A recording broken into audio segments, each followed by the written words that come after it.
तसंच काँग्रेसमधली फूट याचा दाखला मनिंदर सिंग यांच्याकडून देण्यात आला।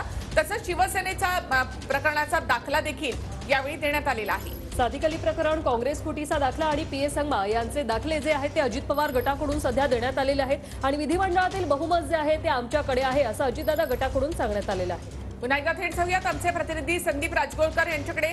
संदीप, आताचा महत्त्वाचा युक्तिवाद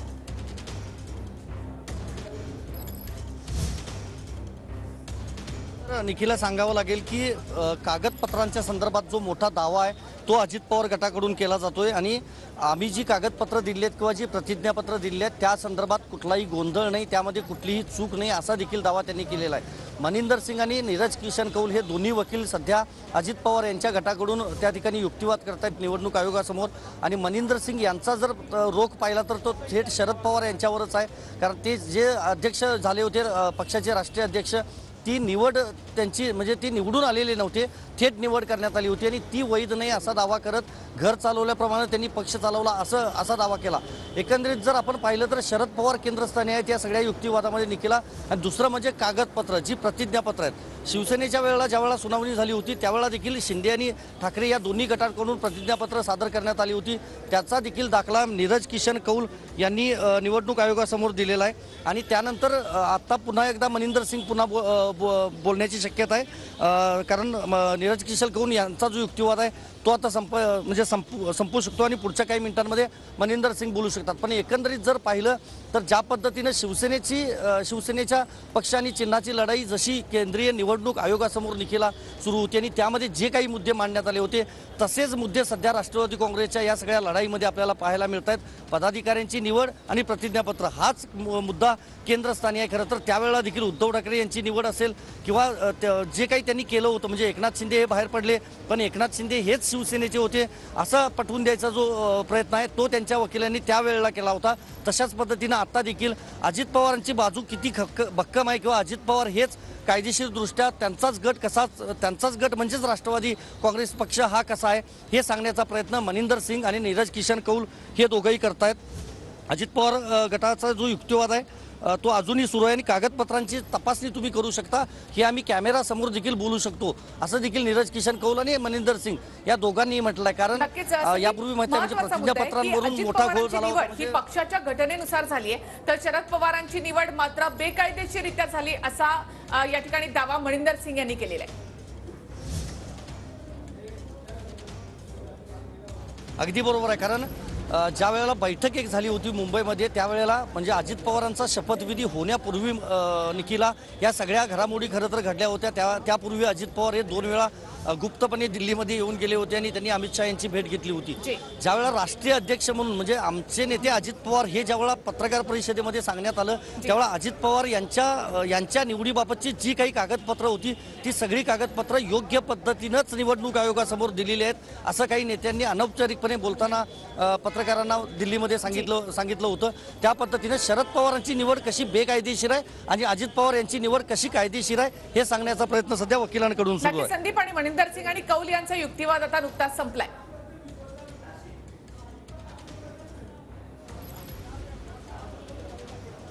अगदी बरोबर आहे, हा तर संपलेला आहे। मात्र दुसरं महत्त्वाचं एक देखील युक्तिवाद त्यांच्याकडून करण्यात आलेला आहे। निवडणूक आयोगानं शरद पवार गटाला 4 वेळेला म्हणजे चान्स दिला असं म्हटलेलं आहे मनिंदर सिंग यांनी।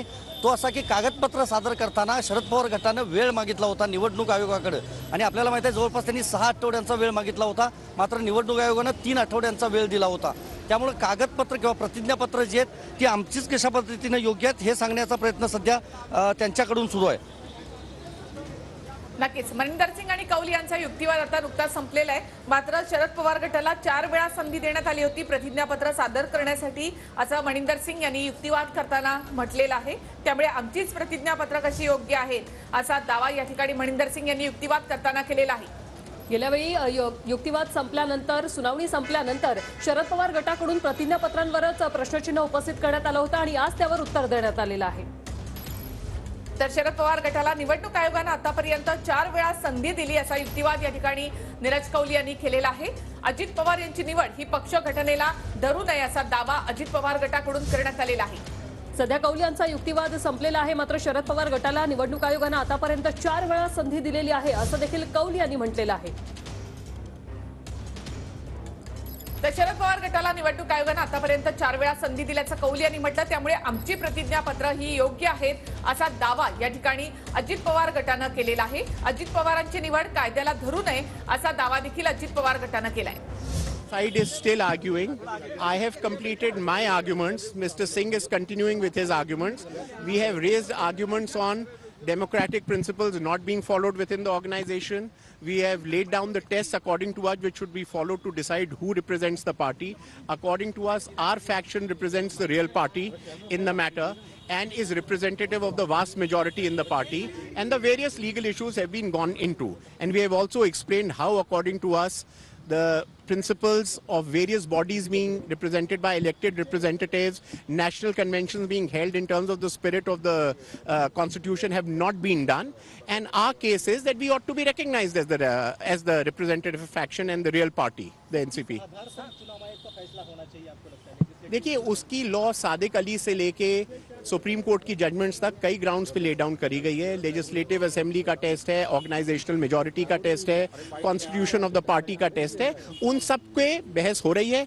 हम अपनी दलीलें रखेंगे, दूसरी साइड अपनी दलील रखेगी और उसके बाद इलेक्शन कमीशन डिसाइड करेगी कौन सा टेस्ट अपेयर करना चाहिए. अपॉइंटमेंट ही इलीगल है. नहीं, हमने ये कहा है कि हमारे हिसाब से डेमोक्रेटिक प्रिंसिपल नहीं फॉलो करे गए और नेशनल कन्वेंशन प्रॉपर्ली नहीं फॉलो करी गई इलेक्ट करने के लिए लोगों को.